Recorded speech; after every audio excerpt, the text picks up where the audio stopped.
বলে বাগদাদে একবার বৃষ্টি হইতেছিল না, বৃষ্টি নাই নাই নাই নাই। তো সুন্নত অনুযায়ী বাগদাদের ওলামা আল্লাহওয়ালা মানুষ সব বাগদাদের জামে মসজিদে জমা হয়েছে। ফজরের পরে ফজর পড়ছে, এশা পর্যন্ত দোয়া করছে, কিন্তু বৃষ্টির কোনো চিহ্ন হয় নাই। এশারের পরে চলে গেছে। তো মালিক ইবনে দিনার রহমতুল্লাহ আলাইহি বলেন, আমি বসা ছিলাম মসজিদে, তো দেখলাম এক জীর্ণ শীর্ণ গোলাম, জীর্ণ শীর্ণ গোলাম কৃতদাস ঢুকলো। কেননা কৃতদাস দেখলে বোঝা যায়, আপনারা দেখেন তো না, এই জন্য বুঝবেন না।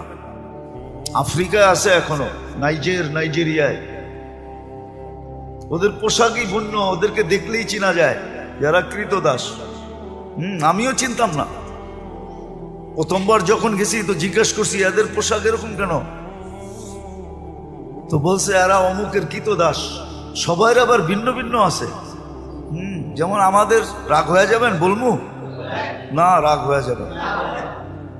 আমাদের যেরকম কিছু লোককে দেখলেই বোঝা যায় উনি কোন দরবারের সাথে সংযুক্ত, টুপি দিয়া, পাঞ্জাবি দিয়া, এমনকি পকেট দিয়েও বোঝা যায়। তো এরকম রাগ হয় না কিন্তু আবার। তো ওই দেশে এরকম বোঝা যায়, প্রত্যেকের আলাদা, গোলামের কৃতদাসের আলাদা আলাদা ইউনিফর্ম আছে, দেখলে বোঝা যায় এটি ওনার। তো কৃতদাস দেখলেই বোঝা যায়। আইসা ঢুকছে, সাধারণভাবে 2 রাকাত নামাজ পড়ছে। ওরা হাত উঠায় বলতেছে, আল্লাহ বৃষ্টি বন্ধ করছো তো বন্দা তোমার কাছে হওয়ার জন্য। বৃষ্টি বন্ধ করছো কেন? আরে ভালো মতে বোঝেন, বন্দা তোমার। ফজরের পরের থেকে তো এশা পর্যন্ত সব মসজিদে বসা ছিল, এখনো তো বৃষ্টি দিলেন না, এক্ষণ দিবেন, এক্ষণ।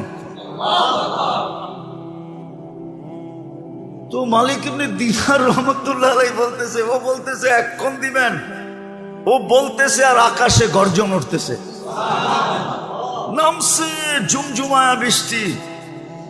আমিও আটকায় গেছি, ও আটকায় গেছে। বৃষ্টি যতক্ষণ বর্ষণ হওয়ার প্রয়োজন ছিল বর্ষণ হয়েছে।